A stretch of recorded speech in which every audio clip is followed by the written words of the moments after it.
the first rule of thumb when you're supporting your skin is do it with food, right? Don't put toxins and food allergies, fix your gut, use good nutrient dense foods, right? Your skin needs high quality fats. It needs high quality amino acids. It needs collagen. It needs vitamin A. It needs zinc. It needs a lot of good nutrient dense foods to support it.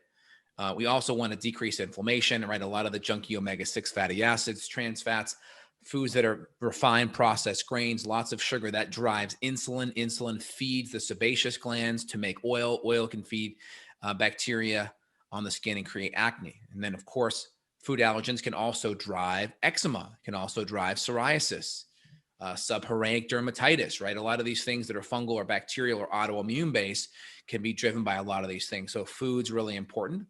And again, there's a big disconnect in the dermatology community. Like you go to a lot of conventional dermatology offices, they'll say in some of the pamphlets, like food does not influence your skin. And that's an absolute crock of crap, right? And part of the reason why that's the case is because dermatologists aren't educated in nutrition. They're not doctors in medical school. Conventional allopathic doctors have very little education in nutrition.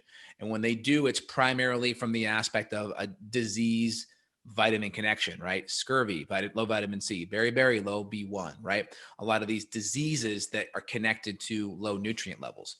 But we know health is not about diseases. It's about health is on a continuum. And so the extreme end is a disease, but there's a lot of stuff in between that we're looking at. And part of that could be skin issues. And so certain nutrients play a big role. And I can tell you, having seen thousands of patients and hundreds who have skin issues, I've been able to have 95 99% resolution with these issues, partly because of the fact that diet plays a major influence. So foods, keeping carbohydrates in check, reducing insulin in women drives lots of androgens will create more cystic acne, inflammation. Even dairy, like even sometimes butter in really healthy people could be a problem. So I always say anytime you have any acne issues, we're cutting out 100% dairy, even Kerrygold grass-fed butter out of the gates. And that'll be one of the first things we try to add back in as the skin gets clearer to see if it's kryptonite or not. But that plays a very important role.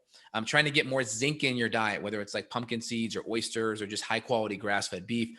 Zinc's very important. You can always throw in some extra zinc in your multi or in a zinc lozenge. Zinc's very important for the skin. Vitamin A, very important.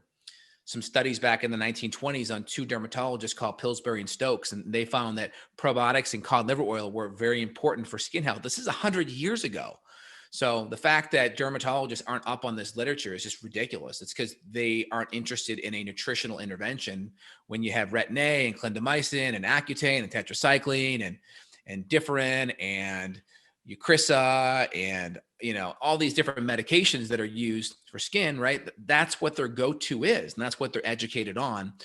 And it doesn't fix any of the problems anyway. It covers it up. And so there's a lot of other things that can be done and have been done for a very long time.